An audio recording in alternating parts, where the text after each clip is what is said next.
the assumption could be that if he did that up there with a pretty wide, disparate group of what, 24, 26 members of the House delegation, whatever, what could he do with 9?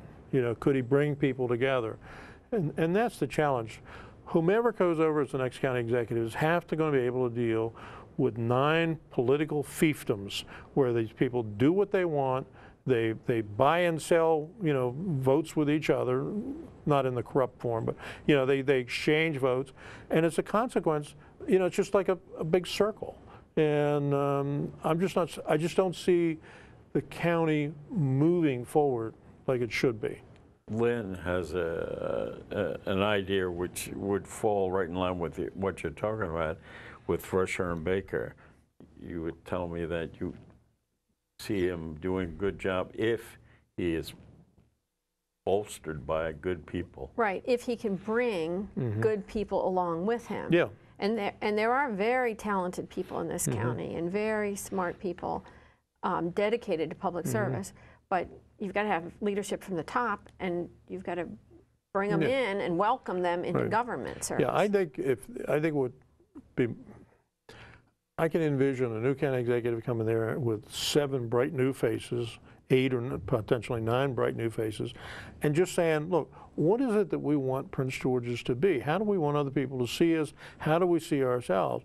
And let's set some priorities. Let's do what the city does. We have a strategic planning model. We know where we're going to be 5 years, 10 years, 20 years down the road. We've made those kind of projections about what our infrastructure needs are going to be and all these, and we plan for that.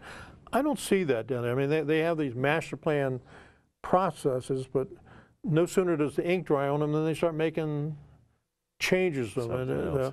So the people that Lynn's talking about, I think, maybe people that aren't even in the political process right now, because I think what you need down there are people that can think for themselves, people that can manage problems, and people that can build credibility. I mean, we're talking about a board of directors for a multi-billion-dollar enterprise. And so the people that have to come there have to be credible, and they have to be trustworthy, and be perceived as being somebody that's going to take the county forward. Because the county has a boatload of challenges. And not in it for their own political success. Right. Yeah. All right, since we mentioned Bowie and its capability to plan. Oh, we didn't, I did. You did, okay. I know. And we said, okay, Fritz wants to talk about Bowie. It's all right with us. What about the mayor's vision for Bowie, since you got such great support from Wall Street and your bond rating is AAA? Well, what else, you know, with that, and you mentioned a 5-year plan. Yeah. Where are you? And what are you doing? We're doing well. I mean, we're cautious.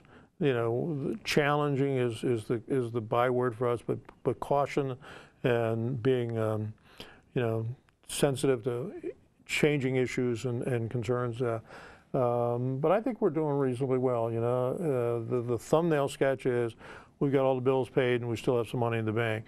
We've been able to move some significant projects along that have continued to expand the level and quality of services in the city. You know, the big project that what you were alluding to is the new City Hall project that we've been planning for some time.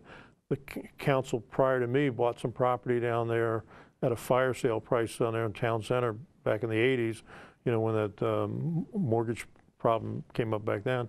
And so we started looking at long-term needs for the existing building and realized that the existing building is just not going to accommodate it. So unlike other groups, we just laid out this long-term plan with all these little flags along the way, like what do we have to do to justify this and this and this.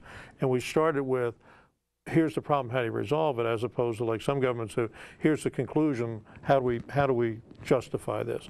But you're right, and as luck would have it, or as planning would have it, we committed to build this project. At the same time, the cost for construction has dropped dramatically, and our bond rating is AAA. I mean, there's only one other city in the entire state that has a AAA bond rating, and that's Rockville. And of course, they've got a 40% commercial base, which we don't have. But I think we're doing well. And the good part is these are outside people. These are money people. no emotion, no emotional attachment to the city. They looked at us, they looked at our history and looked at what we're doing and where we're going to be 2 years, 5 years. And they said, this is a great investment.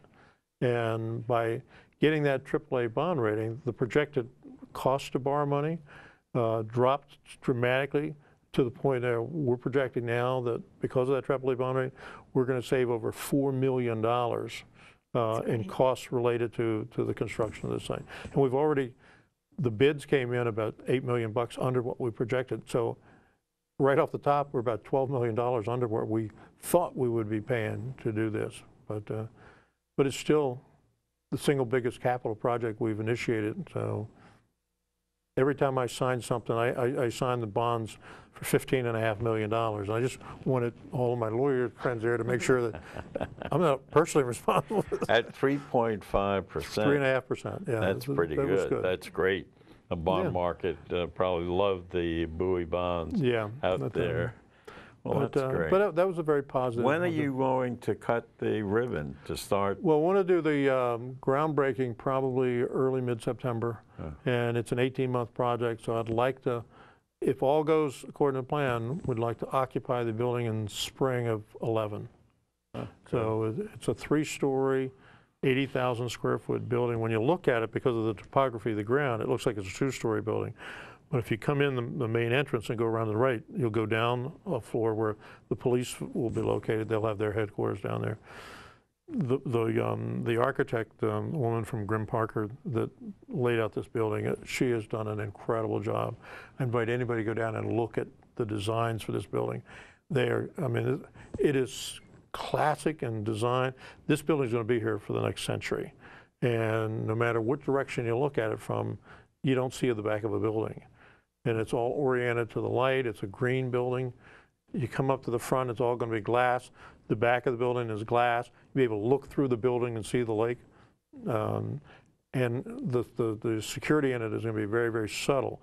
The one thing we were trying to avoid is what our friends in the county and the state do, and that is make our guests, our friends and neighbors, feel like they're criminals. Oh, God. Okay, we're going to have to wrap it up.